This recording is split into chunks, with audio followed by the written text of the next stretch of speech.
Commission meeting to order. Roll call, please. Davies? Present. Kelly? Present. Homan? Present. Then Morris? Present. St. John? Present. And Welvert. Present. That moves us on to item 3, adopting the agenda. Has everyone had a chance to review the agenda? Yes. Would anyone like to make a motion to adopt? So moved.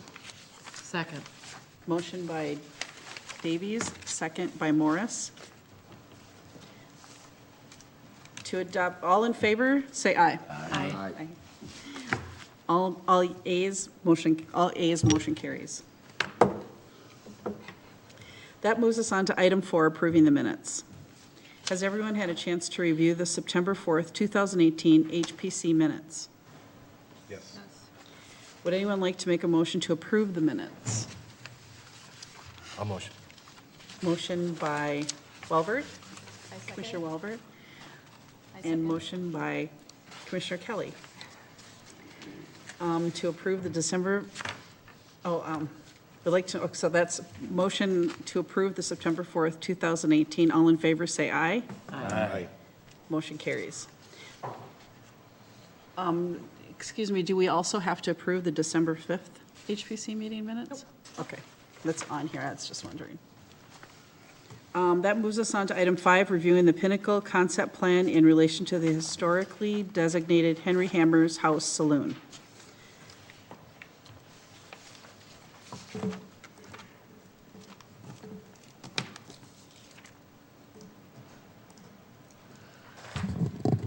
Thank you, members of the Heritage Preservation Commission. I'm just going to give you a presentation, much like what we did at our September 4th meeting, but to give us basically a refresher and kind of what we've done in the meantime up until now. So to give you an aerial view of kind of the site in question tonight, this is an aerial of the Hammers property. Looking above, the Hammers Saloon and House is being denoted by the white arrow on this exhibit. So that's what we're talking about tonight. So to give you a little bit of background, and again, this is kind of refreshing from our last meeting. Currently, we're going through a concept plan for the Hammers property, which is 86 acres in size. Within that property, there is a historically designated home known as the Henry Hammers Saloon that's located on that site. So with that, we are bringing this project before you to get your guidance and direction in regards to the historically designated structure. And how the developer should proceed forward with the project. So the concept plan was approved just a couple months ago in September. So the Planning Commission and City Council have approved the concept plan for this residential development that's coming forward. We're still in the discussion phase with the HPC on how to address the historically designated home. So they're trying to get all that information together during this initial start of the project as they move forward with their preliminary submittal, so that as they do submit for preliminary, they know the direction that the city wants them to go in regards to multiple things, including this historically designated home.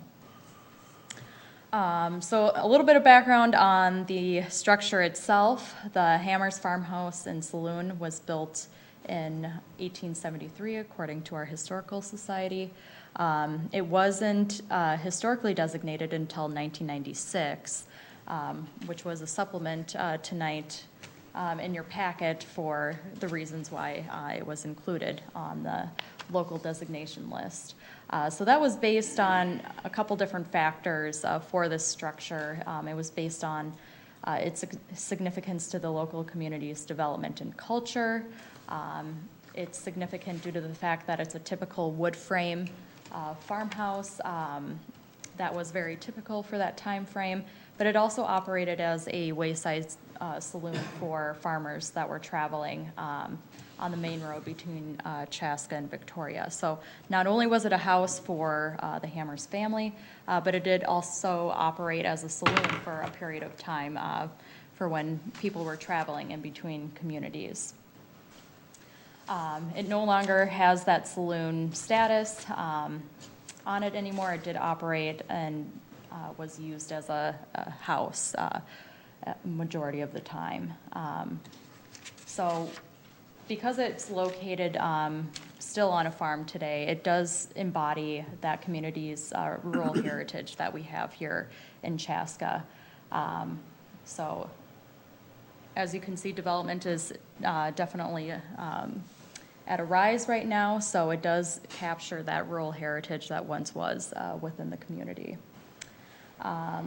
Another piece of significance for this house is that it's one of only 3 farmhouses to exist or be locally designated in the city, and that's in addition to the Canaan House within the Jonathan development, and then the Jasper's Heller House also within the city of Chaska, not Jonathan, but outside of Jonathan. So of the 3, this is also one of those locally designated structures that still remains. Just want to note that the Canaan House and the Jasper Heller House were both designated structures that were successfully implemented into the residential developments that they exist in today. In terms of the history of requests on this home, so in 2004, a demolition permit or a request was made by the family, and at that time it was denied by the HPC due to the notion that it did not meet any of the criteria for a demolition request. And that was based on the fact that it was not necessary to correct an unsafe or dangerous condition on the property.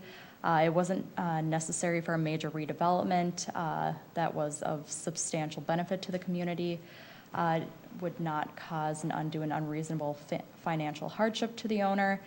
And lastly, there are reasonable alternatives to demolition of the building that have not been adequately explored. So those were the findings that were based on that 2004 demolition request.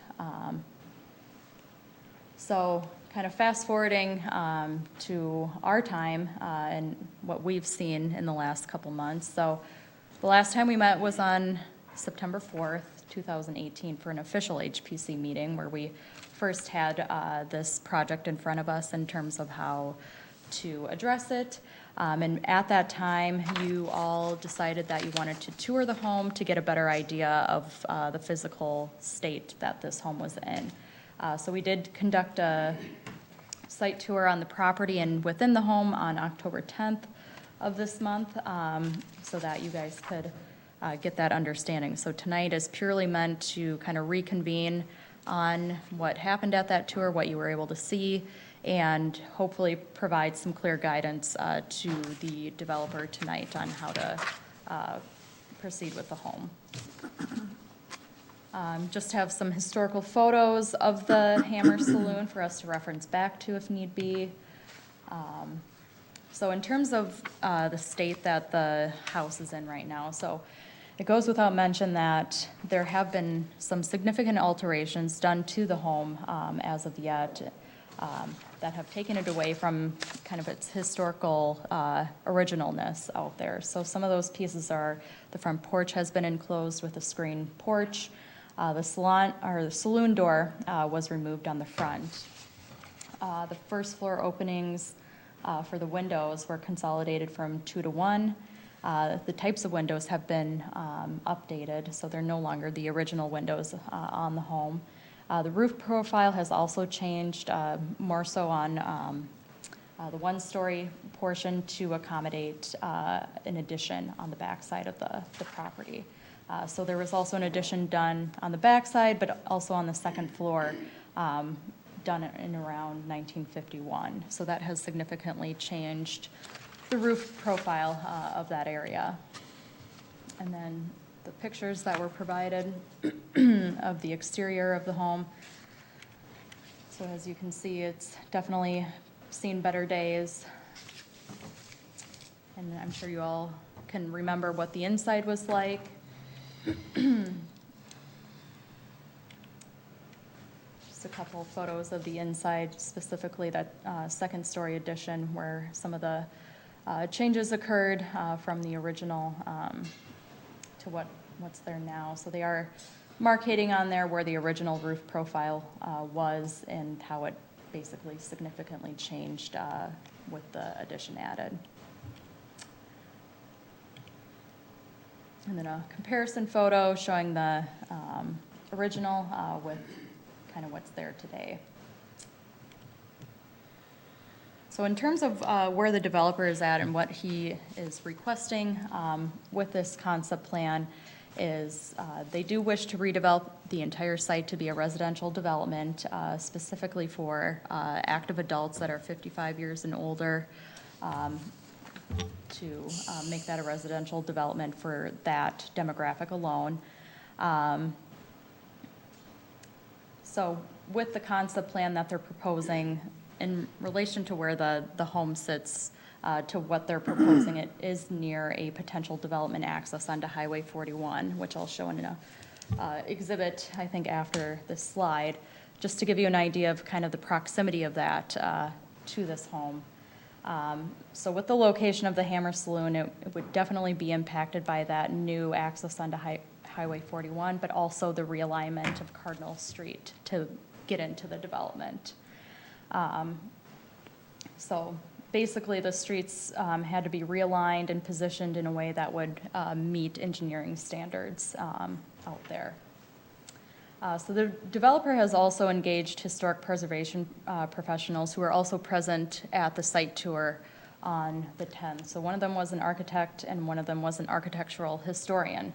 So they were able to give kind of their professional expertise to you guys as you were touring the home, but they also provided an analysis on the condition of the home and their professional opinion on whether or not the home would be a good candidate for preservation.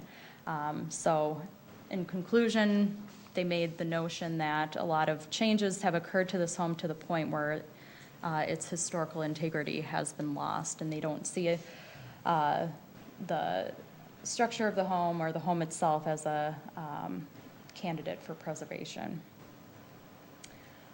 So tonight, again, we're trying to basically reconvene after the information that we've compiled and seen on the site tour to provide the developer with some guidance and direction in terms of your stance on the historic structure, because their wish and desire is to demolish the structure. So here's the concept plan, and I wanted to zoom in to the area of where the Hammer Saloon is. So basically at the entrance of this development, in close proximity to Crown of Glory Church, is the Hammer Saloon. So the entrance road into the site where it's proposed right now is definitely on the cusp of where that Hammer Saloon is.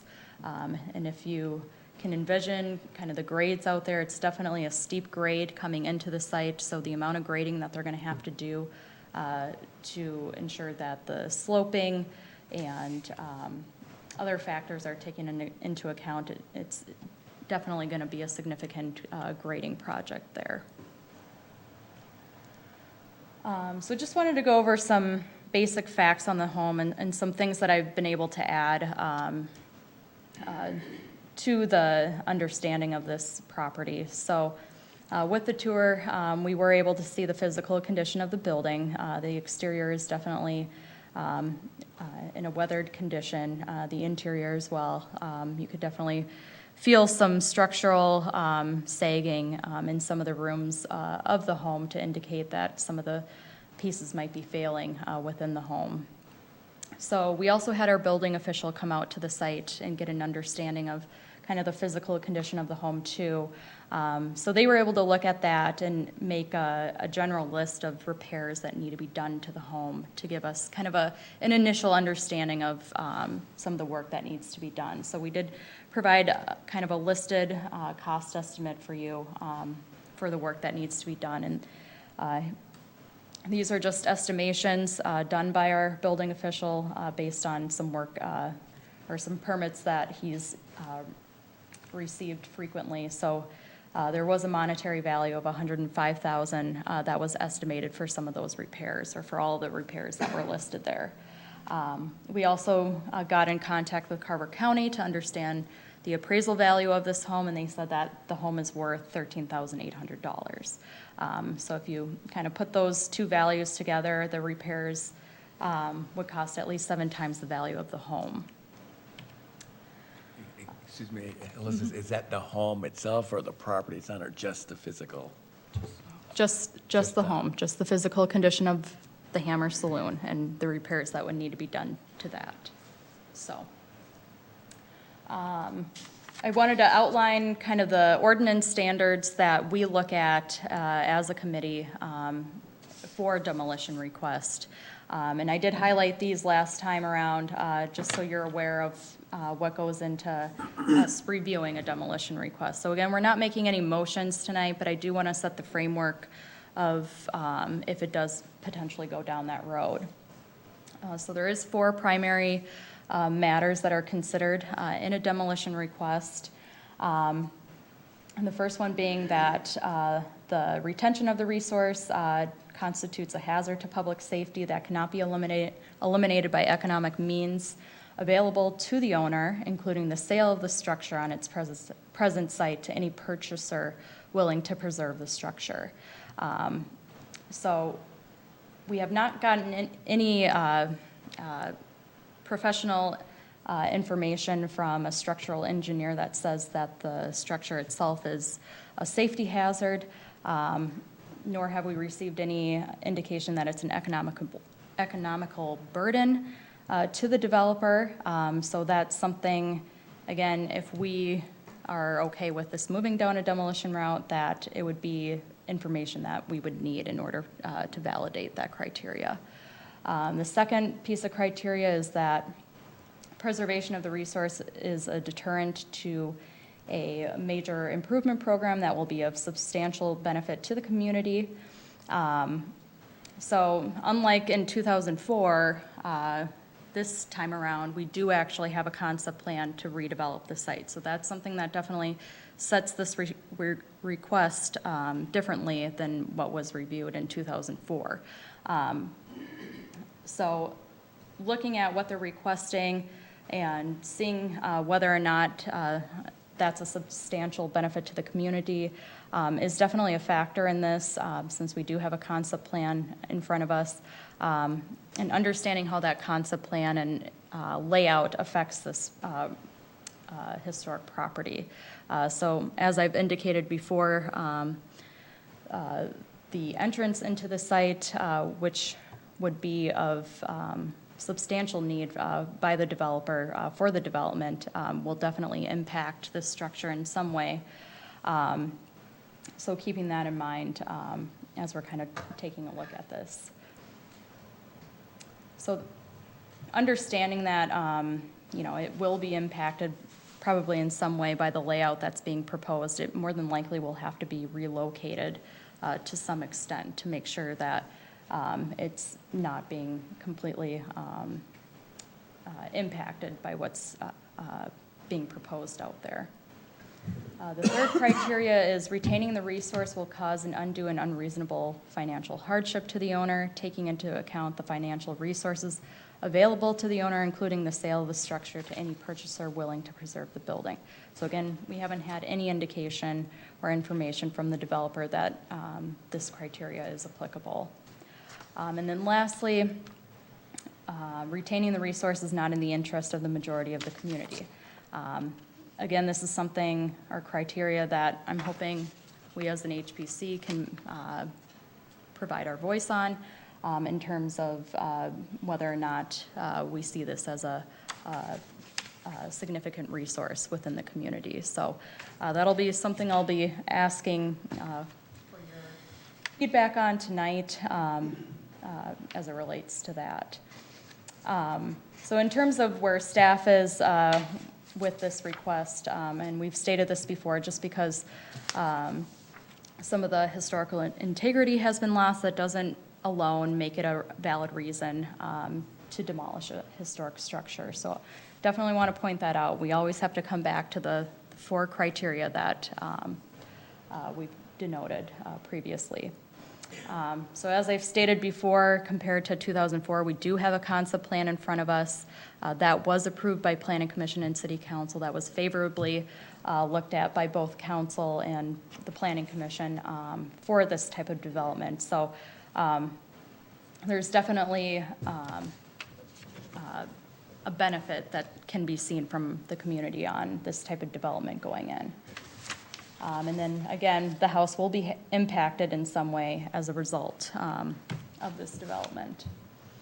I did want to lay out a couple positives and negatives for you all to consider as you're providing your feedback tonight and your voice. So the positive, obviously, would be being able to preserve the physical structure, which also in turn preserves the history and the memory of what once was there. So being able to preserve the structure definitely puts that tangible, physical piece of history into our environment. Getting back to the fact that this is one of the last remaining original farmhouses and saloons in Chaska, so if it was preserved, it would help preserve that rural heritage that once was in Chaska. Elizabeth, you entertain questions now, or should we wait? You can ask a question whenever you want. Don't forget it. Yeah. Thank you. You know, there are these other 2 homes that have been preserved. What's being done with them today? Are they museums? Are they closed and just sitting there? What's their purpose? So the Jasper Heller's house, that one's actually being used as a residence, so someone lives there. The Canaan house is being used as an office for the Jonathan development or management group. So both of them are being used in some way, in a positive way, to kind of sustain their longevity. So they're not just empty shells. And they're both brick. And they're both Chaska brick. That's where this one is a little bit different than those, is that those 2 homes or farmhouses are Chaska brick. This one's kind of your typical wood frame structure. You know how much they're worth, by any chance? You know, I didn't look at their appraisal values at all, but definitely a lot more than the appraisal value of this one. Yeah, because what I think about when I see this, my first reaction, thank you for the tour last visit, was very important. Yeah, it's only worth $13,000, but if it was improved with $108,000, say that home existed today and we looked at it, would we all be going, oh, that's pretty cool? So I'm just making sure I don't make a conclusion too fast. That if I looking at the future, $108,000 from now, that would be something to be proud of. So when I looked at it, I said, oh.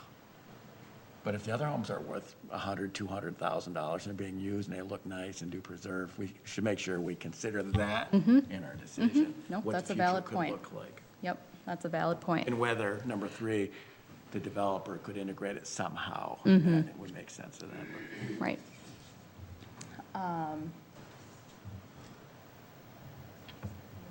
Third point there. So another positive would be that the structure itself could be a unique and integral piece into the new development, showcasing what once was on that piece of property. So it definitely can take a unique approach to be incorporated into the development in some way. And then preserving the structure could also mean that there's an opportunity for it to come back to its original state, being able to take off some of those appendages that are not original to the structure. Some of the negatives regarding the structure, so the economic cost to repairing the home to working order would more than likely be more than what the home is worth, as we've indicated before.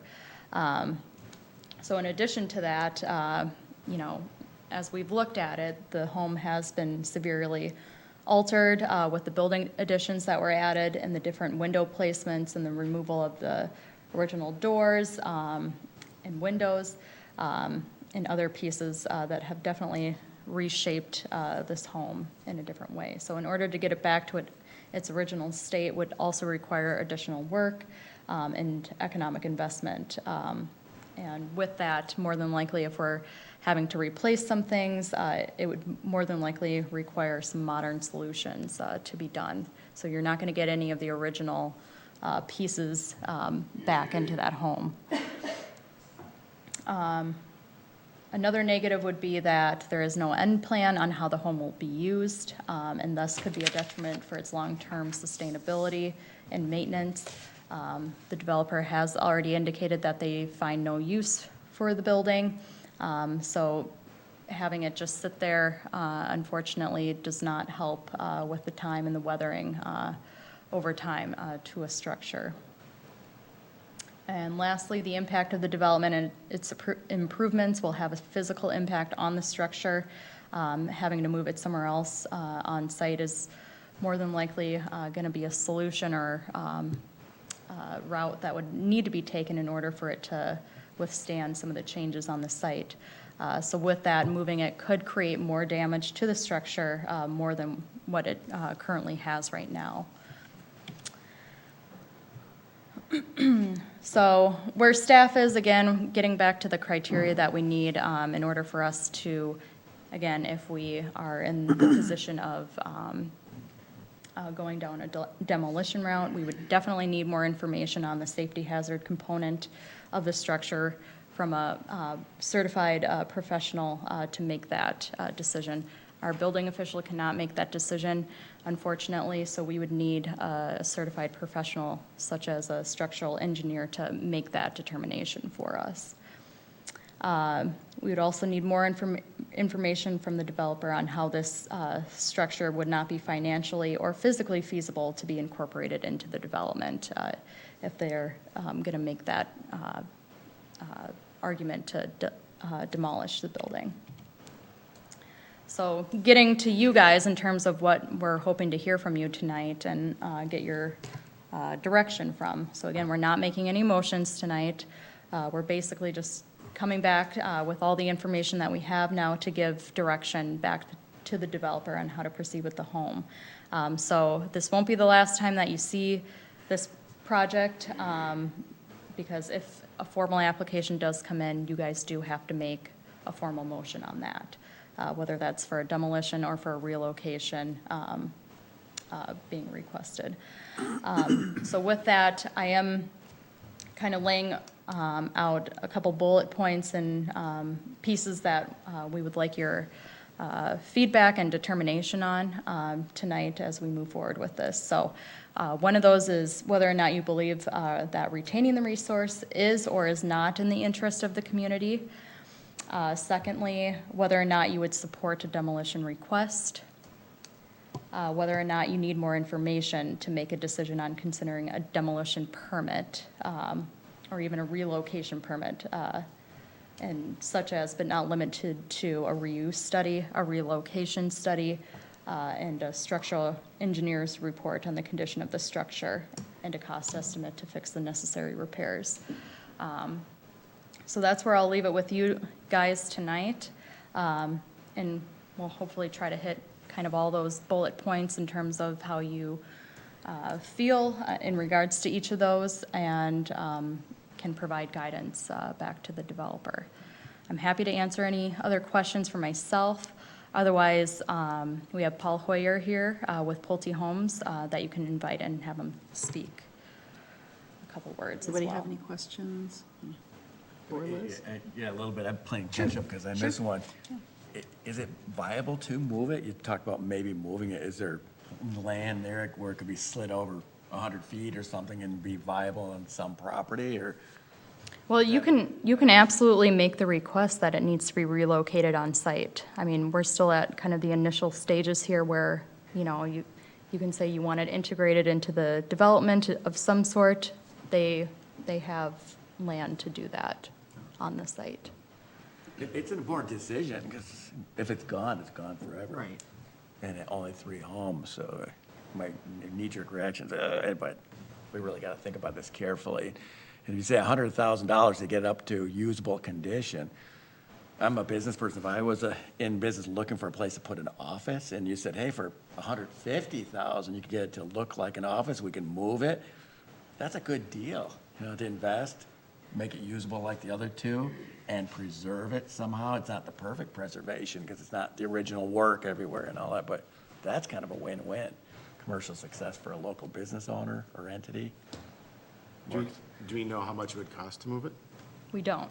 So that would come with asking whether or not that's your preferred route is relocation. You'd have to get a cost estimate on that.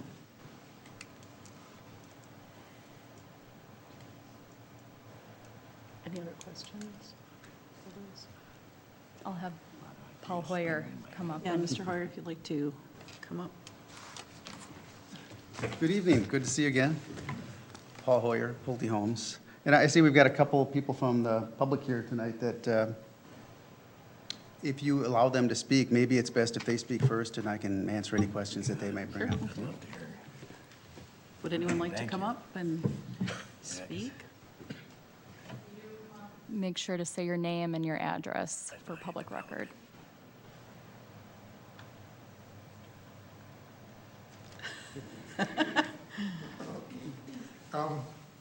My name is Jim Hammers. My dad was George Hammers, who was the milkman for 30 years here in Chaska, and he started his route on the farm. So he started selling the milk that my grandfather milked and put it in bottles and brought it down to the city, kept it cool and all that stuff. Capped it with the Hammers Dairy on it, and he did that until the legislature said that he could not sell whole milk, that it had to be pasteurized. So then after that, he bought it from a bottler first in Excelsior and then from New Prague. But for over 30 years, he had the milk route in Chaska. At the end of the Second World War, with all the soldiers coming back, he had to hire someone else to help him with the route because there was lots of demand for milk. But kind of my interest in talking about this house is I think I'm the second oldest of all the cousins. So my dad was the oldest in the family, and Popeye was the second youngest. I left home in 1950, and that was the same year that Mike was born. So my recollection of the place goes back quite a few years. My research on the property, a few things have come up. The house, I don't know if the house was built in 1873. I could find no evidence that it was built at that time. It was owned previously by a Linus Lee, who was a son of John Lee. John Lee was one of the original owners of a whole big pieces of property, along with the Fuller people that worked with the Chaska company, to develop the property that the Chaska development country, or what they want to call themselves, had. So John Lee had the property before 1874. No, 1857. I'm sorry, I got the numbers wrong. 1857, and then Linus Lee inherited the property then in 1857, and he held it until 1873 when my great-grandfather bought the property. But Linus Lee was a soldier, and he never had any use for living there. So I am kind of suspecting that perhaps the house may have been built in the 1850s by John Lee, the original owner, because back then if you had a homestead, you had to put a building on it in order to claim the homestead rights. I cannot find anything that says that, but I'm just supposing that might be the case. And that when my great-grandfather came to move on the farm in 1863, he did have a house to move into, and he then 1863 to 1873 he worked in brickyards. So that is another connection with this house, is that the person who bought the property had worked in the brickyards and was part of the brick industry. And then he had the saloon. And then in 1874, there is an article in the paper that says he built the barn that's on the property in 1874. But there's no mention that he built a house at the same time. And I would think that if he built a house and the barn, they both would have been mentioned. So that's one thing. Henry Hammers was one of about 100 families that came from a little part of Holland called Limburg. And there's an article, there's the Chaska. Have you seen this yet? You got to go get one of these. It's only $50 at the Historical Society. There was a big influx of farmers from one little area in Holland, a little place in Limburg. And I actually went there and was there. And they were neighbors, they were cousins, they were husbands and wives. They knew one another when they came here. And so they were able to establish quite a community within the area. And I don't know, some of the names that came here besides the Hammers were names like Jerrison, Moyers, Milners, Mulkin, Jaspers, Jensen, Milner, Stelden, Dirks, Soldens, Bongards, Dals, Savakul, Curvis, Razors, Koch, Wagner even. And they came, there's an article in here that says that when they arrived, they made a big economic boost to the community. And one of the big economic boosts was being able to help build a church, the Guardian Angels Church here. Because they weren't exactly poor, but neither could they make a go of it in Holland anymore with the 35-acre farms that they had. And so with Henrik, my great-grandfather, his older brother inherited the farm, and so he had to find something else to do. And his only choice was to go into the mines. And so he was able then to get a permit to come to America. He married Regina Janssen, and right after their wedding, they got on a ship and they came over to America, and they came to first of all to Victoria, and then they moved to Chaska. So I think he is part of a group of people who made a big impact on the development of Chaska, these people from Limburg. And I'm thinking of writing some articles about us, we Limburgers, because Limburg is also a cheese, so I just wanted to show that we don't stink. Okay, it's been offered that it's also one of the farms that was around here, and the farm, he only bought 40 acres, and I think that was about the size of the farm that my grandfather then inherited when he got the farm in 1908. I think it was my grandfather that then bought a lot of the property around that area there that then since has been developed. And then Popeye, so my cousin's father, and Ed, the youngest one of the family, they continued to farm it. And one of the things I remember them doing was they were one of the first people in the area to use combines. And so they would go from farm to farm combining for various farmers. So they were able to modernize a great deal. And I think, didn't Popeye put in the milking parlor? I know the milking process was modernized also. I don't know if Grandpa did it, but I thought it was Popeye that did it, your dad. You don't remember that? Okay. Okay, I just thought, got some experts back there that should know. So they were raised on the farm. So there, I think because he is from Limburg, because he's a farmer, because he was in the brickyards, because he had the saloon, all these things are kind of reasons why this house has got a historic value more than it has architectural value. Some suggestions that I made, I would see that this house could be, I think something else, and we have all over Chaska signs that are coming into historic Chaska. And yet so much of historical Chaska has disappeared, and it's disappearing more and more all the time.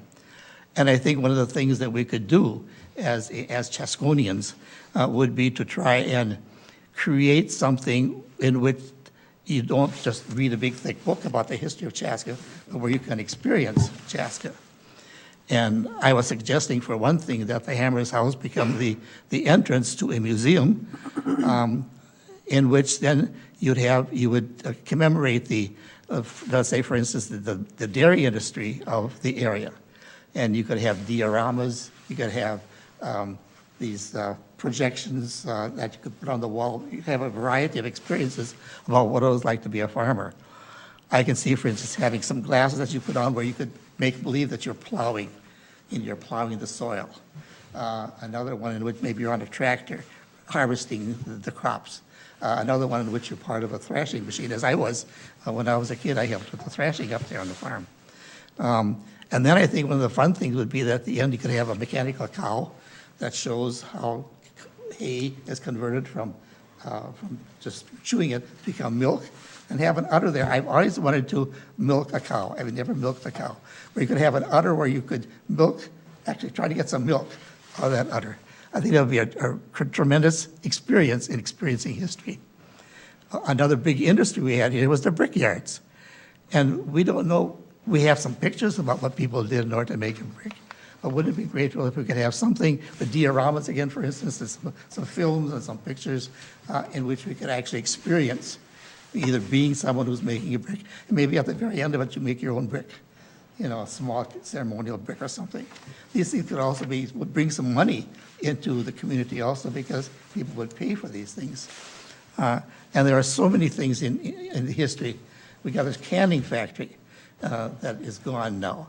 If we could bring back somehow memories, not just pictures of it, but somehow experience what that canning factory was doing. The sugar factory was another thing. When I was a kid, we lived in the Heller's farm. That little farm thing we lived there for 5 years. And that's right across the sugar factory. It's actually quite 70 acres. And so every year we got to, my dad being the milkman, he knew people who ran that factory. And so we got a tour of the place to see how sugar was made, how the beets were converted from beets to first brown sugar, and then how it became white sugar, and how they tasted differently when it was brown than when it was white. Because when it was brown, it had a lot of molasses in it. I think just, you know, there'd be all kinds of areas of perhaps how this house could be used and integrated into some kind of a museum that would recall or be part of the history of Chaska. We have also the Riedella House up on the hill up there, which was moved from the brickyards where the park is now. That could maybe be incorporated into something like this, because as it sits right now, it's just not being used. It's just going to pot. The S house has burned, so that's gone. So I think it would be a place in which we could move some things that could recreate and make the history of Chaska something that you just don't study about, but something that you could experience. One possible solution might be is, if you don't move it too far, could one use the area just to the south of the house as a museum area, and maybe move some other things up there. And it would be then part of the, you know, you go past it as you go to the housing that goes on beyond. I don't think it could need be a sore thumb up there. I think it could be something which could be a welcoming site for people that are coming up into the area. I don't know, I'm just kind of being on the positive side of all this. Well, that's my speech. You have any questions? Anything else you'd like to know? Because I don't have all the answers, but I might have some. Okay. Thank you very much. Thank you. Very enlightening. Anyone else? Hi, my name is Kirsten Case. I live at 1695 Bavaria Road here in Chaska. It is one of the intact farmsteads, I think. It's in the city still. I'm pretty excited about it, but I haven't done a major survey. It's at Bavarian Angler. I've got the original Chaska brick farmhouse, as well as 4 outbuildings that date to the 1860s. I was actually homesteaded in '59. So I have an active interest in history, and definitely this is something that I'm sad to see go, primarily because I'm a mother, and I take my children very often over to Eden Prairie, to their Cummins Grill House, where they have a Christmas festival, they have a fall festival, they have some sales there, and it's fun to take my kids to a place that is historic. It looks like our house, but it also is got stories, and it's different, and it's fun to have a community place for congregation. We also go over to the Riley Jake's barn over there. They also have an historic home that's actually, I think, more of the museum idea. So it's got the original furnishings, and they just had a fall festival. And I feel sad that I have to leave my community to go find these historic adventures, especially given that these aren't that amazing. It's just a farmhouse they happen to save and a barn they happen to save that in truth looks just like mine. When in Chaska, we've got Chaska brick, we've got amazing industries, we have some things that I can't really even show my kids anymore, and that to me feels very sad. I'm very eager. As a business person also, I'm a consultant for a living, so my job is to come up with solutions. So the idea of being on some sort of planning or reuse committee is very intriguing to me because I think that there's 1,000 options that have already come to my head in the last 10 minutes of things we could do that's actually profitable, that could be a real benefit to the community. I don't know I'm very curious to hear what the development plans have for social space, for Airbnb rental space, for any sort of benefit to a large senior community that would have a lot of need for social locations, visitors to the community, places that would bring young people, young families into a senior community. I think that that's a really great integration space. So already I would love to be a part of anything if you needed ideas. And then lastly, I work a lot in the preservation and reuse of old building materials. So the idea that there's a lot of other outbuildings that haven't been discussed and what's happening to them. How do you recycle, reuse, preserve that old dimension wood that is incredibly rare and hard to find these days? In addition to if the house does get demolished, then what's happening to those materials? Because even within the walls, you've got probably some amazing reclaimable things that at a very base level that I hate to discuss is incredibly profitable at a minimum. So I think those are my questions. Thank you. Thank you.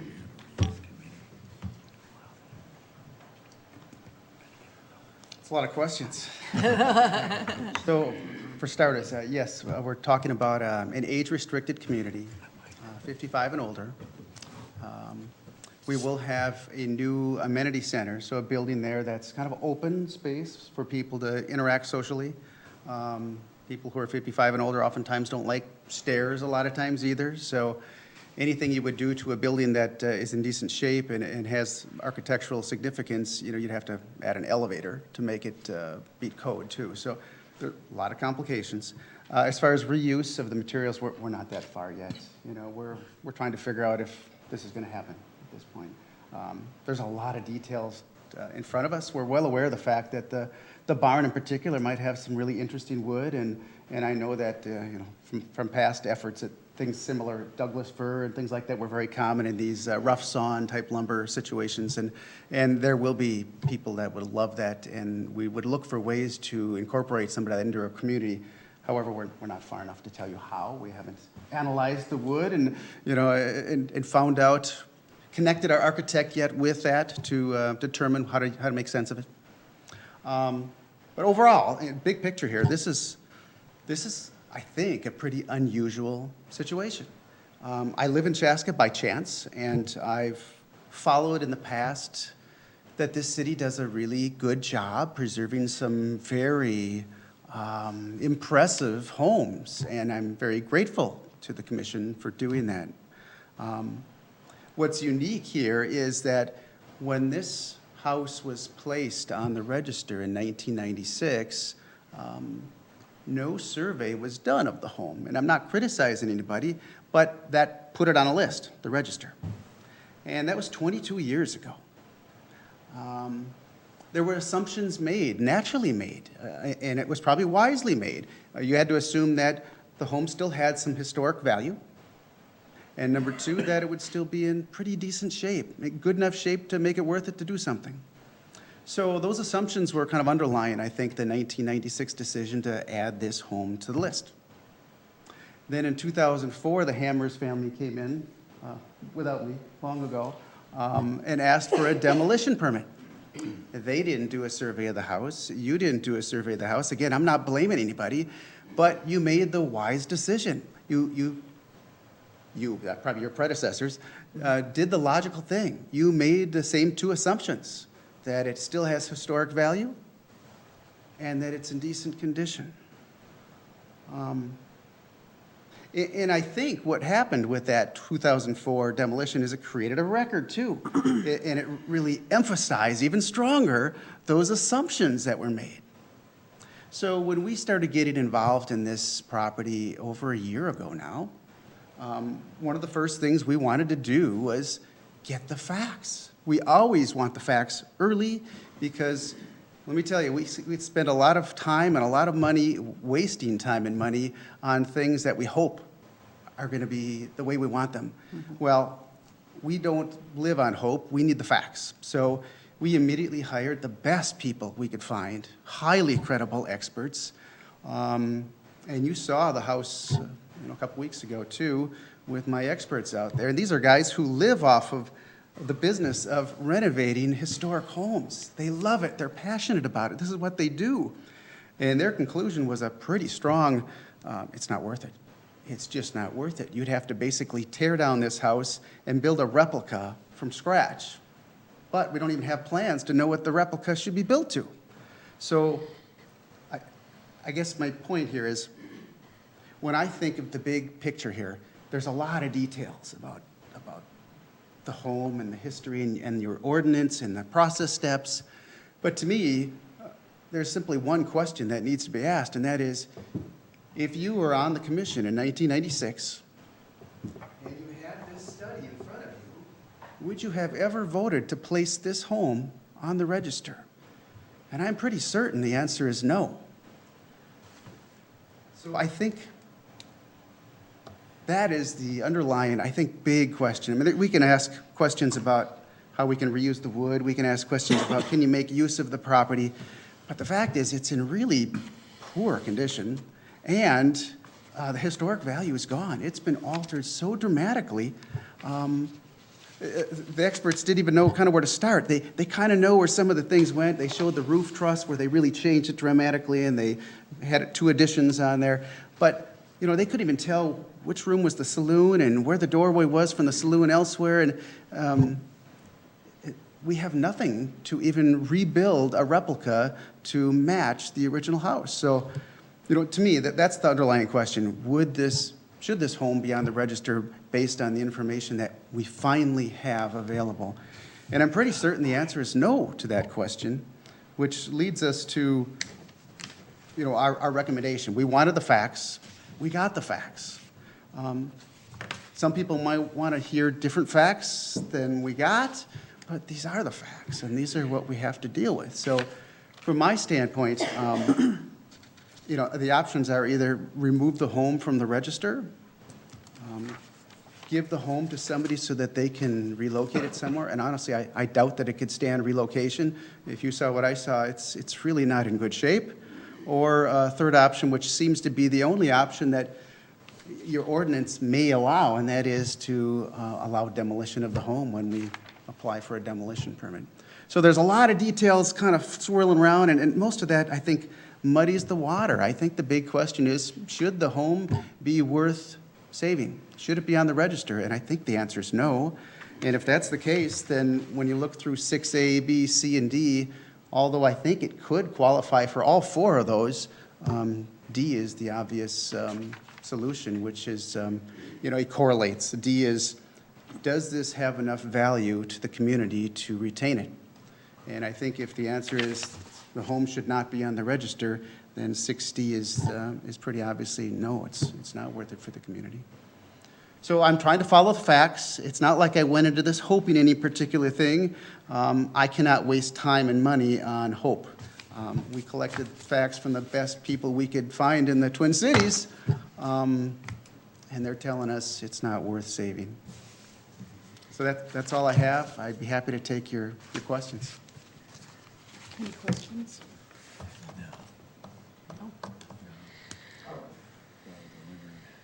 Go ahead. You have to come up to the mic. You have to come up to the mic.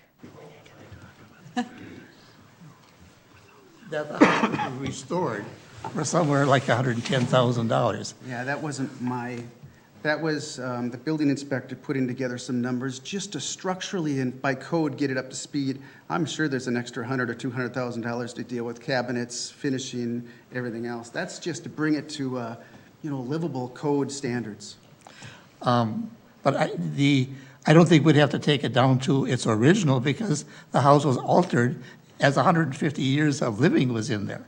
There are 4 generations actually, of people who lived in that house, and each of them changed it to suit themselves. And so what we're doing is we are preserving a house that has 150 years of living in it, plus 4 generations of one family. If we just take the house as is and bring it up to code. I don't think it's going to be that much, but I don't know. I'm not an architect. I just want to bring up that point that I think is worth preserving as is, rather than having to take it apart and try and come up with something original, because we have no idea what the original was like either, because we don't know when it was built originally, who built it originally, so we don't know what the original outlook was. We have some ideas of what the siding was, right?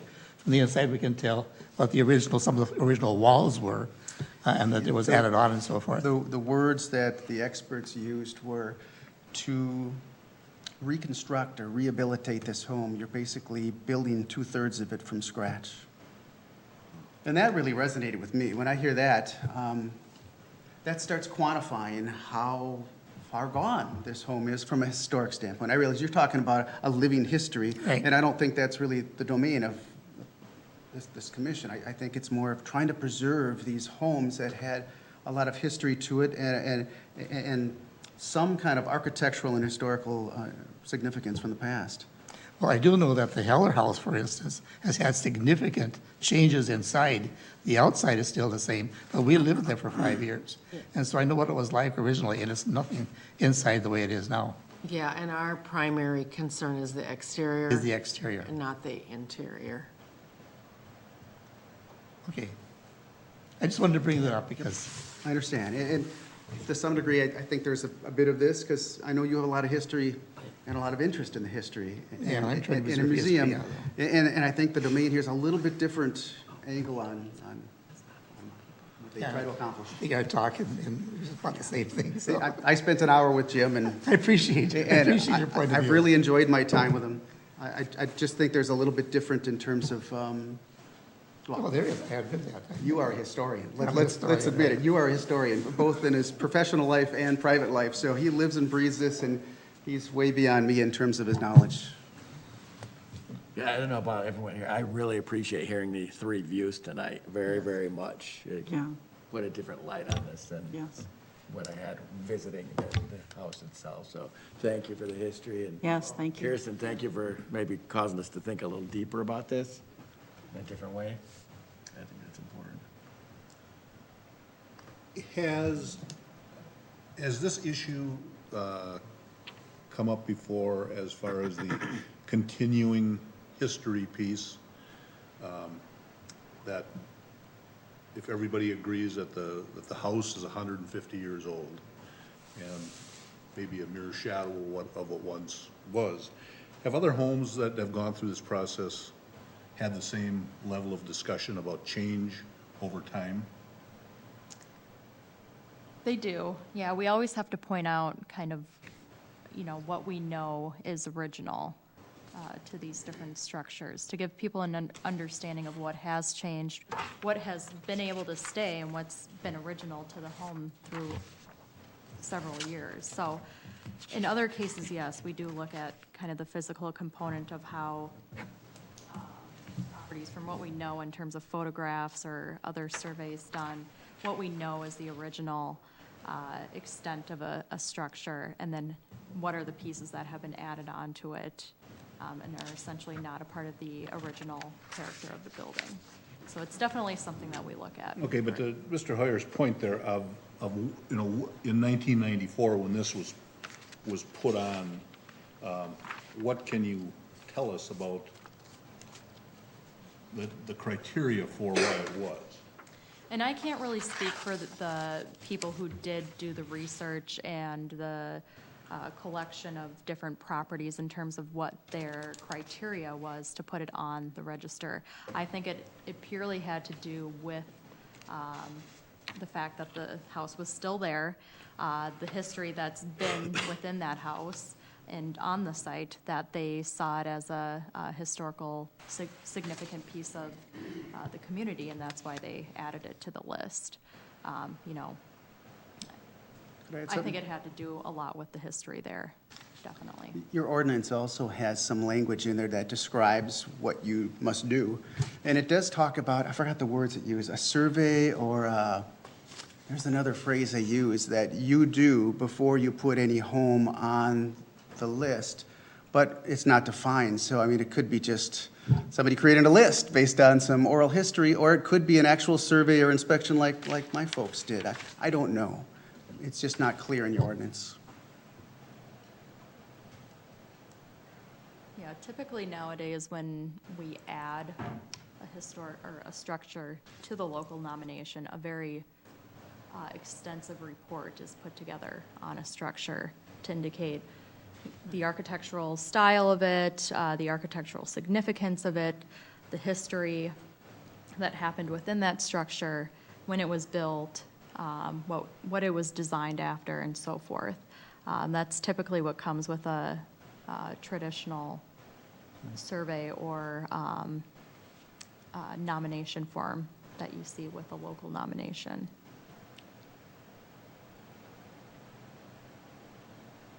Any other questions? And I know you've looked for more information on it. Good find. Thank you, Mr. Burr. Thank you all. Thank you. Would anyone else like to speak? Now I'd like to ask the HPC to discuss or provide direction to the applicant. And I would kind of use that bullet point list that I Bullet point have on list that this we have, last slide here to kind of, if you want to go through it one by one, you can certainly do that, or if you just want to leave it open for open discussion, go right ahead. But there's at least some structure there for you. I guess I would like an open discussion. I've been influenced by two guest speakers here a lot. Kirsten, especially thinking spiritually about this. Yeah, it's not, someone used the word shadow, it's the shadow of what it was, but so is my grandpa. And he's still usually valuable and provides perspective. So is there a value here, in essence, that we could preserve somehow economically? Because all these arguments are, I'm an engineer, boy, I was there with you right away, but you two brought the emotion out of me and thinking about my family. And my family comes from a farm in Maine, too, same situation, northern Maine, and thinking a reuse study would be interesting to me. I think it's something we should discuss and something creative. And I don't know what the timing is, how it impacts Pulte or the zoning, you know, the city's decisions. You have to weigh in on that. Do we have time to do something like that? Or?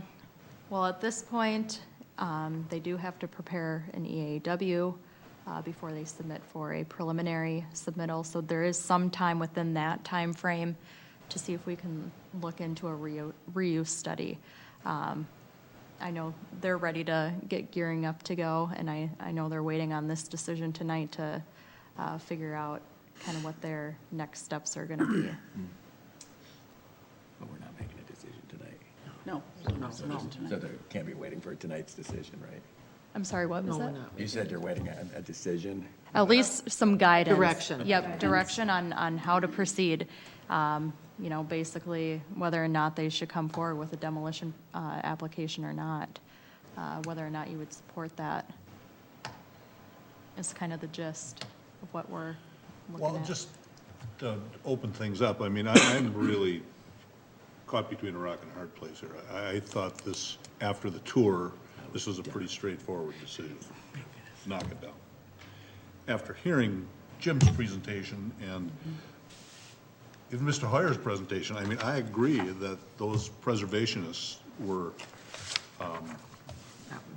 very helpful as far as pointing out what the, you know, with the structural integrity, or the lack thereof. And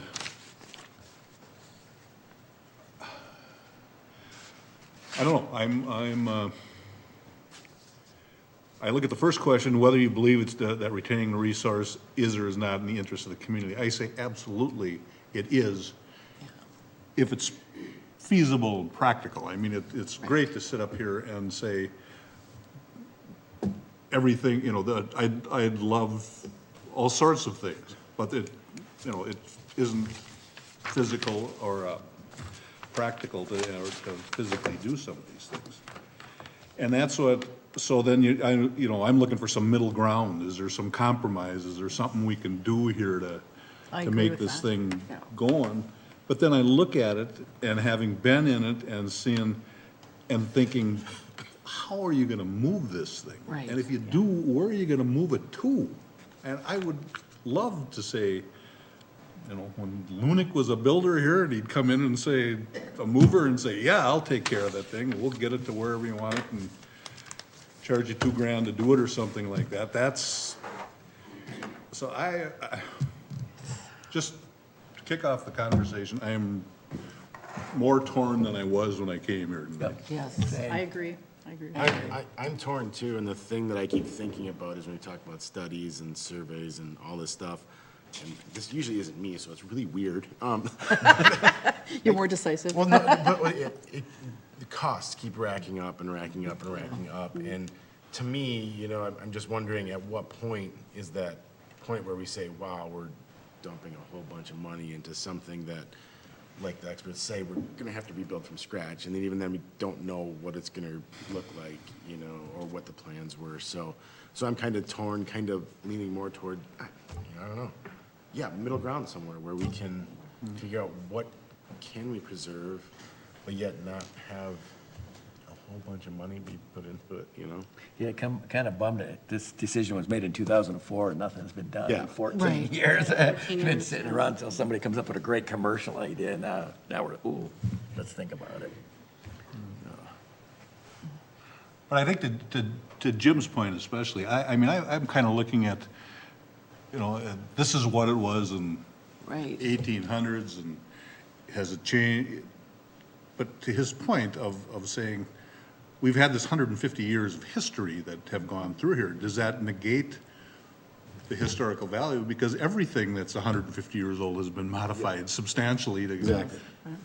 So, I don't know. Yes. Commissioner Kelly, do you need to weigh in?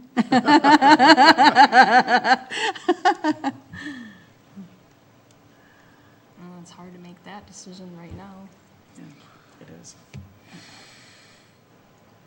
I agree. I'm with always a everything. believer in preserving.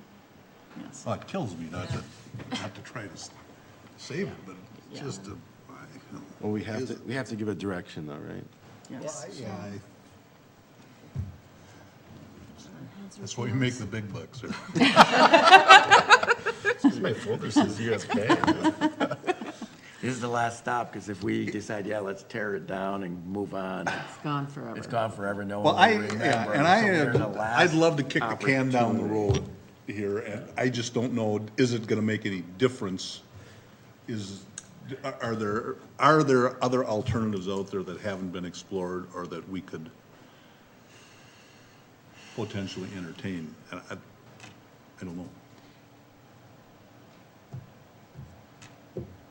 What, is there, this may be dumb, but I'm gonna try. Is there an option to say, yeah, we want to get it off the property? And we've got so many months as a city to figure out how we would do that, what another use might be, who might be interested, where it could move, and say, but we'll commit that thing's gotta be gone by some deadline that Pulte can live with in the building. And then we're I driven need to 2 go minutes. look. And I take a 2-minute break. Yes. Okay. Should we be really quiet? Bathroom. No, but that would be neat. Put the pressure on us or in the city or something to come up with something creative, Chris, and get a team. Hey, let's study reuses. Let's see if there are people willing to invest in it and buy it. Would the city be willing to help out? Well, maybe there's something, if we can move it, and then we can do a survey on what materials are salvageable to then use to maybe rebuild something to make into a museum with dioramas and stuff, you know? Because, I mean, the interior stuff that I saw, the stuff that was built in like the 50s and 70s, I mean, we're not gonna wanna use that for, you know, you're gonna have to There's really others, get yeah. in there, Yeah, and. exactly. And then when you get in there, I'm guessing there's probably not a whole lot to salvage there, you know? But is at least that it's a our part. job? No. Is that our function to do that? I agree with you, but I don't know.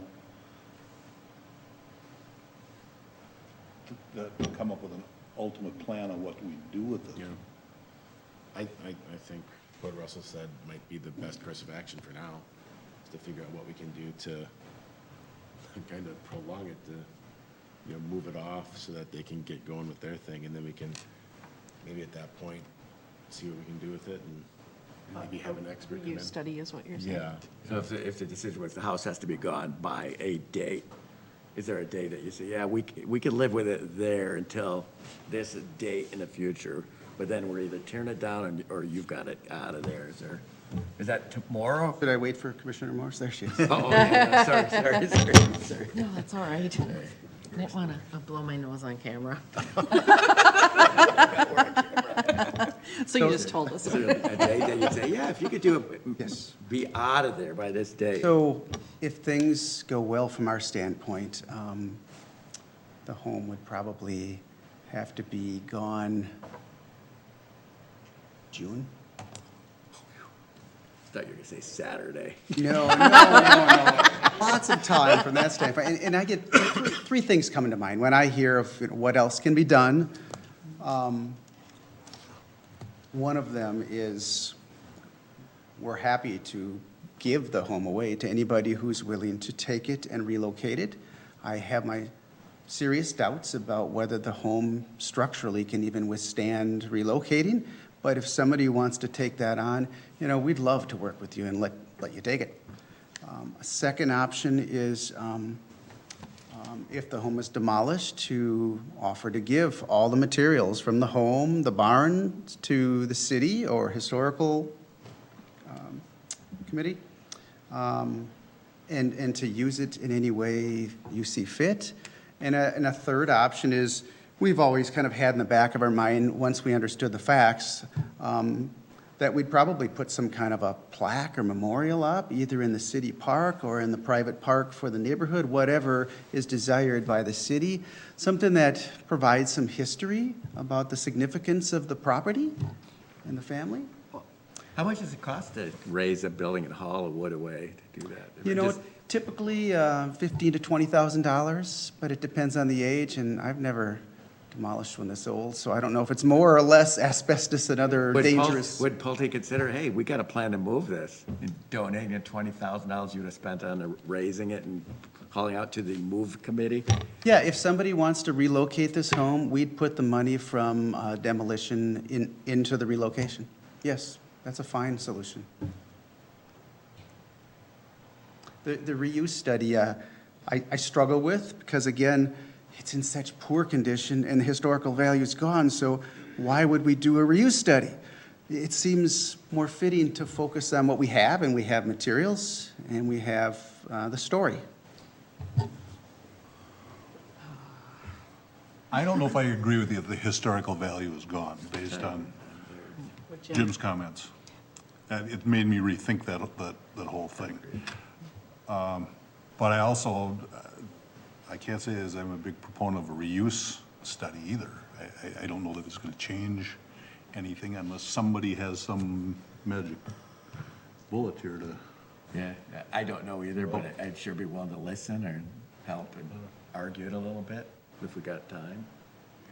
One thing I can at least suggest, just kind of based on where everyone's at right now, is you could request a reuse study, but it doesn't necessarily have to be a reuse of the entire building. It could be some component of the building of how they could potentially make it into some historical value that you guys would find acceptable.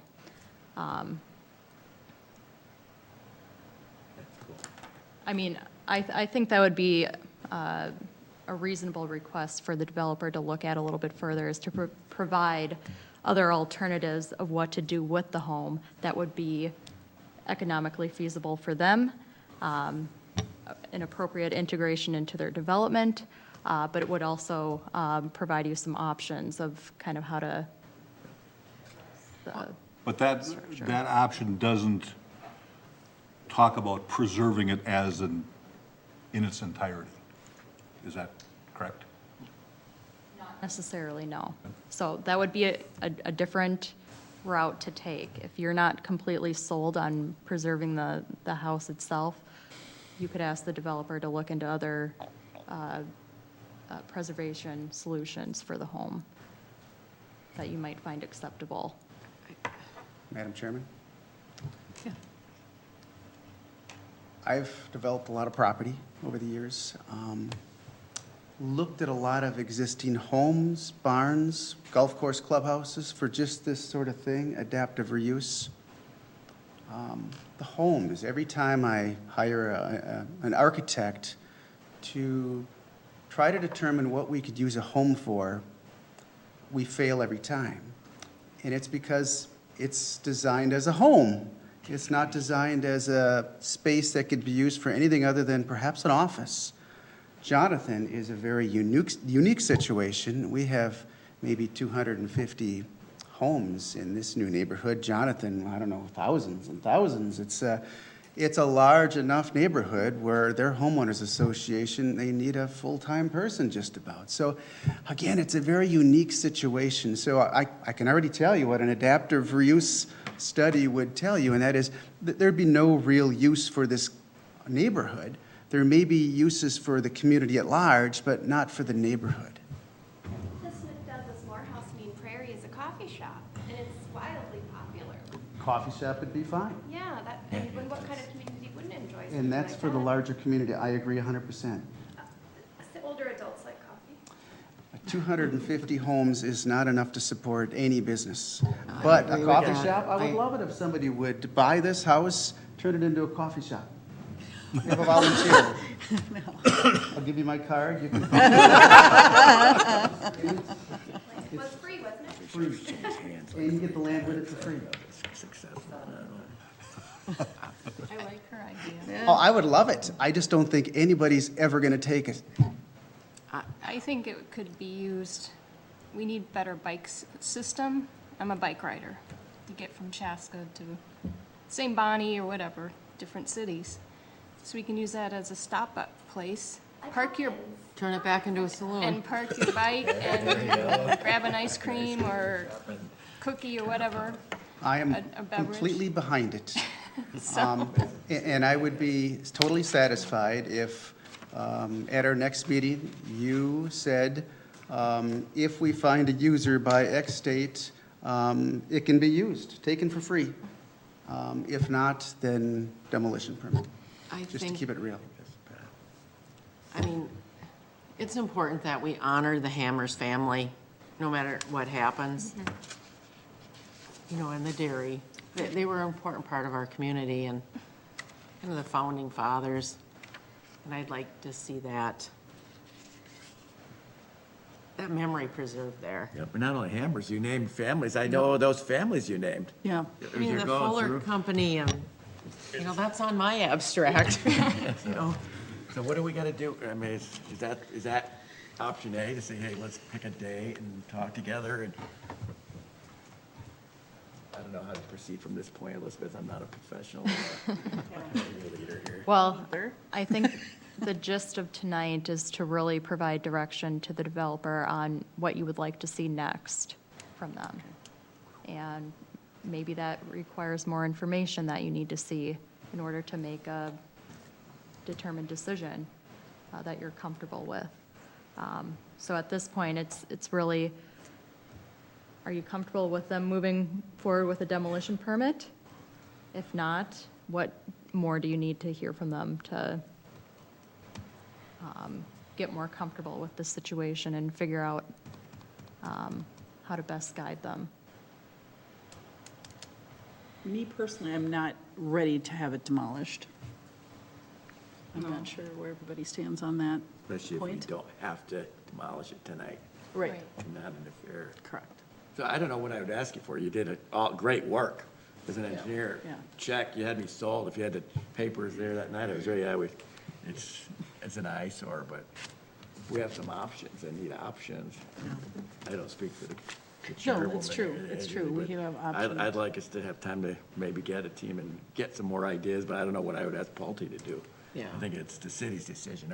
Is there a commercial viable thing that somebody want to move it and do something with it? We got a deadline, let's go figure it out, and if not, we call it what maybe should have been done since 1996, maybe. Would a reuse study be significant with this then? Or, I think it's an odd location. If it were downtown, you know, it's Yeah. just kind of, it's such a weird location. There's, I agree. Yeah, I can tell you right now, in terms of a commercial use going there in that location, it wouldn't work zoning-wise. Church and a saloon So- connected. yeah, well, and it's a If they were to look at Catholic some type of church, reuse maybe. of the structure, it would have to be some type of residential component associated with the Somebody development. would have to live there, I think. Right. I think that's the only solution that meets zoning. Somebody would have to have a labor of love, really. And lots of money.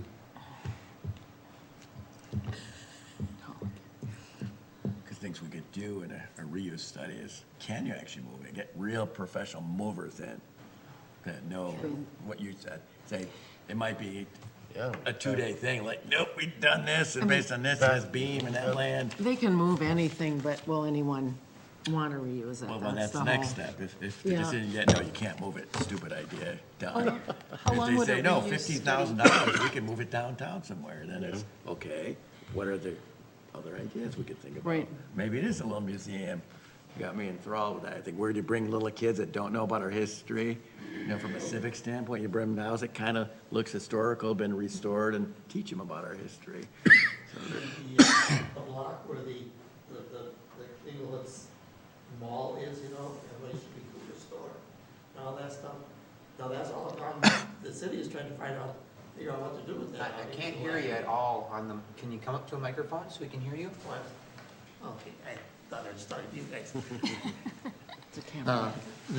I guess a library that was going to go into that block has moved, they're moving it someplace else, and the city now is trying to reconsider what they're going to do with that block. And I think when I wrote to Elizabeth,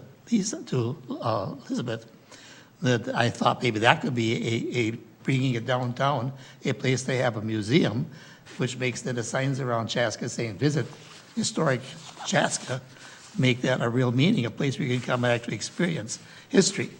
And perhaps, I don't know for sure, but if this could be moved or duplicated in some way, that it could be part of that history. The Riedel House I mentioned before too, that's just sitting up there, you know, across what used to be the S Foundry. It's just sitting there doing nothing. It could be part of a display on brick building and experiencing what it means to build a brick or to make bricks and what they all did. So that might be a possibility that could be discussed with the city council. That's not you guys, is it? No, near. So there's also, no, that's the only thing I can think of. So, No, it's important to honor your family. well, thank you. No, it is, it is. I feel that I'm, as I said, one of the oldest of the cousins. I've got, you know, going back when I was 2 years old, going out there, you know. I'm 82 now, so that's 80 years of memories of being out there with my dad and visiting grandma and grandpa, and then I left in 1950. And when I came back in 1990, so much had changed. So much of what Chaska was gone, and so I hate to see even more of it go. So. So if it can't really be used for residential there, as we're hearing, it's really only, it could be used for commercial, but then it'd have to be moved. Right. Should we look towards seeing what it would, if it is possible to be moved, what the cost is for that, or a study on that, or? And it'd have to be rehabbed Yeah. as well. Exactly. I'd be happy to have a mover take a look at it and write something up. That seems like a fair. Yeah. It has to be hard-hitting. Fair not- move. Not because they want the work. Yeah, we can do it. But, yeah, we've done this before. You know, we want to hear the. I have no idea what their the hard response is gonna facts. be. But I don't know what the next step is, but But it does seem like a fair next step. I very much agree. And Well, then we could make way for his development, and if a business owner wants to refurb it and make it a coffee shop. Free. But I like a dream and vision too, Kirsten. I know there's a home downtown on Second, is it, or near there, one of the streets that they're looking for somebody to buy and develop, and it's been there for a while. So I also recognize this is not a short putt. This property's been sitting here waiting for some passionate person to come open a candle shop, and it hasn't happened yet. So if we have a timeline, we got to do our homework, or whatever however the city rules push us to progress. Yeah, and I think what I'm hearing is you're hoping to get a little bit more information to base a decision off of. So you can ask staff and the developer to kind of take the next month, maybe even next 2 months to try to get more information on maybe getting a cost estimate for moving it, if there's any structural components with that too, in terms of if they even see it as a feasible option Yeah. to be able to move it without it compromising the structure, because I think that's a big question of it too. And it would have to be brought up to code. I mean, here I'm like, no way, no way. But here I'm like, oh, what makes the most sense? Yep. And a complimentary question is to the city, is there a spot? If Yep. there was an idea such a Yep. museum or a And we can- commercial that would be viable within, because I like the idea, of when I see the sign, historic Chaska, I'm saying, well, where is it? When I drive in, you've got the museum, but it's not like, and you've got some old homes and that, and, what we do is important, but if you're a visitor, could this be a place people could actually visit and go in and learn other than, To Jim's point, that's true. I think it's. All right. Maybe there's other people that want to give input, and maybe they want to purchase it? No. Maybe it could be a visitor center or an information center, because where do you start to get the information when you come to Chaska and you want, what should I see, what should I do? Great idea. It's true, You too. know? Yeah. I know we have the walking tour map or brochure, but Where do you go to get it? yeah, like a Historical visitor society. center or information open. center. I see a lot of people taking that walk. Got to refill that walking tour brochure quite a number of times, so. And that's where they can pick it up.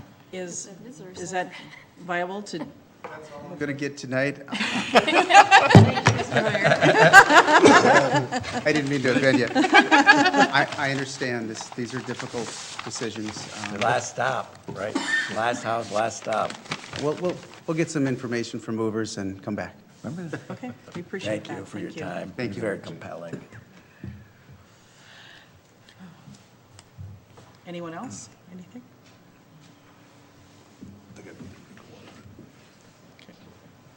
Go ahead. Another 2 minutes? Sounds like we've got the direction that we need to kind Yes. of move on. Thank you, everyone. Kirsten, Appreciate your Could we time. get your contact information in case, Yeah. That can cause more trouble. yeah, no, because you. I have her contact Oh, good. information, so Okay, good. we'll definitely be in touch with I her. received Well- an invitation. Yeah. Welcome to the committee. Yep, absolutely. City council interview you and. The Tyne family that moved the Riddell house, that was a very problematic house to move. They're from Clear City. I happened to go to school with one of the Tynes, so I know that I was helped. I watched them do the Riddell building. Perhaps they would be someone that you could consult again and see what they would do at the Hammers house. If you mentioned at the Hammers house, I was out at the Tynes an awful lot because Tony Tyne was my high school, my college buddy. So they might even be more interested, I don't know. I could even email Tony and say, we've got a house you need to build, you need to move. If you'd be interested in getting someone, I don't know what they would charge. Oh, we got it. Yep, we can at least mention who we used for the Reedley house to get relocated, but we'll kind of leave it up to Paul, based on his expertise too, to find some people to get an understanding of those moving costs, so. We have moved homes before, Yep. Thank you, Jim. not one this old. Thank you both. Thank you. Awesome. both. Thanks for, that was so done. I have to I knew you were, and I'm like, wrap up this meeting. Yeah, but the Hammers. I know, that's, I like where this conversation I went. like the idea of moving it and Yes. converting it into something commercial. Which was down in the Hammer building, just down there on. Are we still on the air? I know. And I understand because we have a friend that's been in her family for Okay. 3 generations, and if they wanted to tear that down, I get that. Okay, People didn't put the apostrophe in. I see. Thank you. Thank you. That moves us on to item number 6, other business. I have stuff, but if you guys have anything to add under other business, this is your time. Other business, anyone? Are we still on, Yes, we are. we can still discuss the hammers? I wouldn't do it without the developer here, Good. so. Other business? Good. I just, philosophical, it is why Chaska is such a great place, that this discussion could happen. There's another places he might have torn the house down yesterday and then apologized Yeah. and all that. Yeah, So just make- it's, thanks Do we- Elizabeth. It's an important discussion and. Do we know when the Heritage Preservation Commission started? Was it in 1994 or? No, it wasn't. It wasn't until 2002 when they officially started. But they were still doing HPC duties through the council as early as. What year was that, Liz? 2002 is when the HPC started officially. But they were still doing nominations and so forth before that time, all through the council and staff here, so. I'm just thinking hypothetically, like if it was around in like the 1950s when they want to do the modifications, if you could go in and say, no, wait, leave it the way it is. You know, DeLorean back in time. So, seeing no commissioner has any other business, Liz, would you like to present your other business? Yeah, I can. No one else has anything else? Okay. I'm good. Wanted to show an update of the City Square West project, which Jim Hammers actually mentioned tonight. So we did have Greg Davies and Sandra Kelly come to the joint work session that we had last night, so. Informative. It was very informative, so I just wanted to kind of show you a couple pieces that they were able to see there last night. Basically, the purpose of the joint work session was to get the HPC, the Park Board, the Planning Commission, and the City Council all together to get up to speed with the project and really voice any concerns or questions they had at that time at where it's at in terms of what the task force has been able to do with it and get to this point. So I did provide kind of a brief summary of kind of all the different meetings that they've had and where they're at this point. So it's kind of a twofold thing in terms of how they're taking a look at this site. So they have gotten it to a point where they have general uses kind of laid out for the site in terms of residential and commercial for the City Square West site, and then this how they're going to program kind of the public spaces within that. So that came from various task force meetings as well as a survey that was conducted by the Music Hant Group, which specializes in figuring out how to program sites efficiently and successfully for civic areas. So this is the point at where they're at in terms of the project, and they were able to kind of give people a run through the site in terms of the layout of it and kind of where the public plaza component might be and so forth. So I'm just going to show this run through the site just to give you an understanding of where things are at right now based upon all those task force meetings. So this is kind of giving you a visual into the site. So the site, as it sits today, and again, these are kind of moving parts as we kind of get down the more detailed process, but there's 4 different buildings proposed, and in no way, shape, or form is this the detail or the design of these buildings. It's just merely representative of kind of the concept of how to use the space.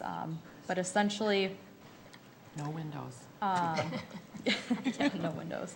Essentially, they're showing the residential piece as kind of that lighter yellow color in this aerial and interactive footage, and then the red as being the commercial components of the site. So the commercial is more oriented towards Highway 41 and 4th Street, as you can see, and then the residential components are more oriented to the Pine Street and upper floors of the commercial on all 4 sides. So there's definitely been some interest into the site by a artist residential user that would potentially look at utilizing the residential component of the site. The scale of it and how many units definitely will vary as we get to the point of engaging developers for the area. Then you can see this kind of public plaza component in the center, and it's essentially supposed to continue that Paseo concept we have that kind of runs through the middle of the blocks of the city, which acts as kind of a refuge area as opposed to going down Highway 41. You'd be able to kind of continuously go down this Paseo through the various city blocks in more of a comfortable fashion. Was there underground parking in there? Yep, they'll have underground parking for that entire block, so that would basically serve the needs of the commercial, the residential, as well as some surplus parking for public. So they'll have that underground as well as parking on 3 sides of that block. So all of the feedback that they got from the task force and kind of refining and subtracting things, they came to that component in layout. And again, those things might change as we engage developers on how to best utilize the site and what the market is driving it for. But the purpose of the task force meetings was to at least give some framework to give to developers who are interested in developing on the site of what we hope to see there, what uses we want, how the public is going to be utilizing it as well. So, the public Paseo and Plaza area is important, but they also, the task force wanted some rooftop terrace options as well. So, let's see if I can get to one of those pieces here. Maybe it was just to show you kind of where those would end up. But rooftop terrace pieces was definitely important, so they would have that for the residential component so that they have their own private space on the site for the people being housed there, but also a commercial component for the public to be able to utilize with a restaurant or whatever it ends up being. So wanted to see how this site could kind of lay out like that and be utilized not only in the summer months, but also the winter months too, since we're subjected to pretty harsh winters here for a long period of time. They also wanted to see what other winter festivities could happen in this space. So this concept of kind of a winter market has come up as an idea of how to utilize the space in the winter. So that's kind of what you see with these grid components on the site. So I would say, they've done a lot of work as a task force to kind of get to this point of, what's the ratio out there? What's the plaza component going to be like? What's the Paseo component going to be like? Is it going to capture all those pieces that the task force wanted for the space? And I think they've definitely come to a good point of where it ended. So that's kind of the first fold of this. The second fold is the library component. The reason that this site or Catalyst redevelopment site was highlighted in our downtown master plan was to also be an opportunity for the library to increase in size and get to its full capacity to serve the community. Because right now, it's only at a third of what it needs to be to serve the community. So the library was a part of the initial discussion of this, and I think quickly into the meetings it kind of became known that this site doesn't necessarily have to be the site of where the library is at. So with that, the city started to look at other library site potentials for the library to go on. So let me bring up that side of things. So I think where they started, it was roughly 8 different sites within the downtown area that were being looked at as potential relocation ideas for the library. They did narrow it down to 3 that we did showcase at the joint work session last night, but there was definitely 2 that came out on top, according to the task force's feedback and what they thought was the best site or sites for the library. So one of the 3 highlighted is the Moravian Church site, and they're only looking at half-block formats for the library because that's what would be able to serve kind of the size that they were looking for a full build-out of the library. So we're looking at half-block potential sites as a part of this. So the Moravian Church site was one of them. They saw this as one of the upper-end ones due to the fact that it's located next to this City Square Park. The church has basically given the city indication that they're wanting to sell a portion of their site.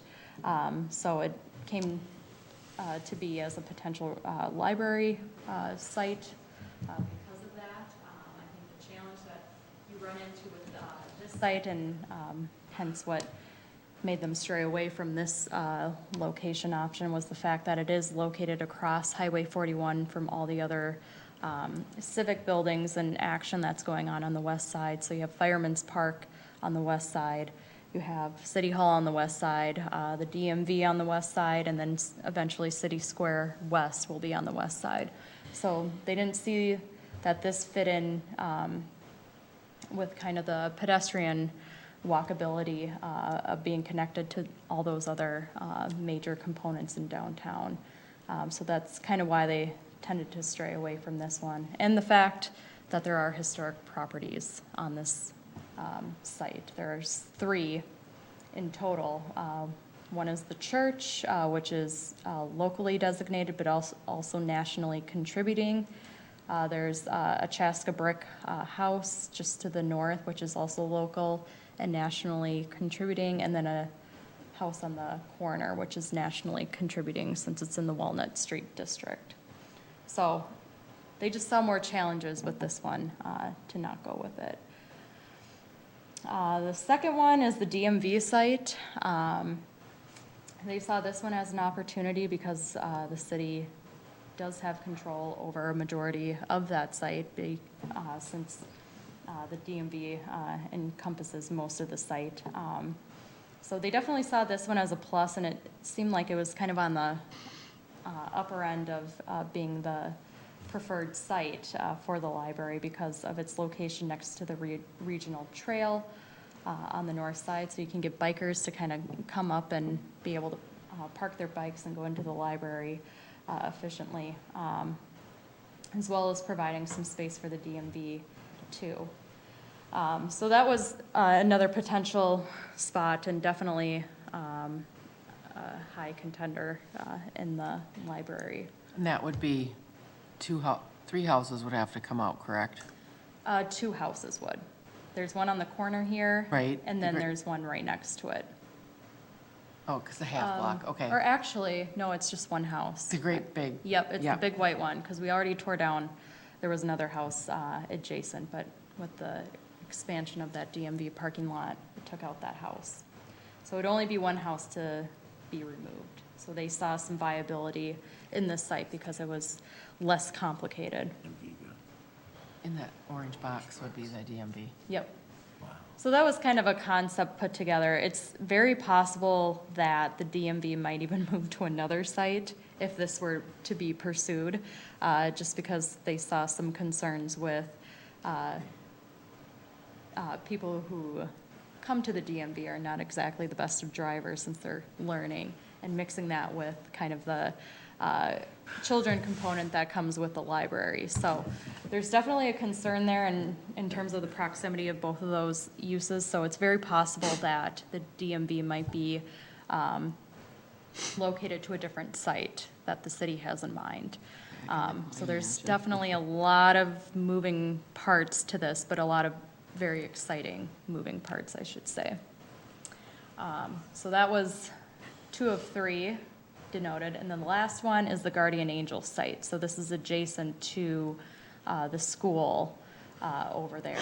So Guardian Angels is also looking to provide some type of beneficial use next to their facility to really bolster it and bring viability back to it, because I believe they do own this half block, or at least one of the sites here, and then one of them is privately owned, and then they have the park space just to the south. So this was another higher contender based on the fact that it's west of Highway 41.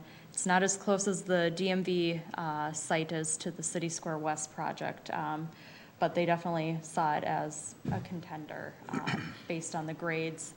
They'd be able to do some underground parking there as well as outside to support the library use and provide additional public parking. So even if this site isn't chosen as kind of the main contender for the library, it still could be viable to look at a redevelopment route for them on that half block. Something that, again, will help bring viability to the school and to the church over there. So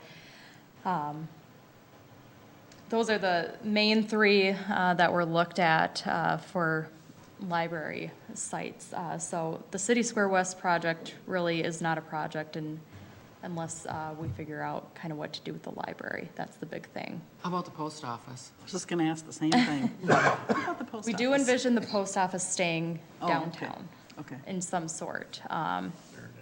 The people who are associated with the post office are pretty amenable to, I think, whatever has to happen.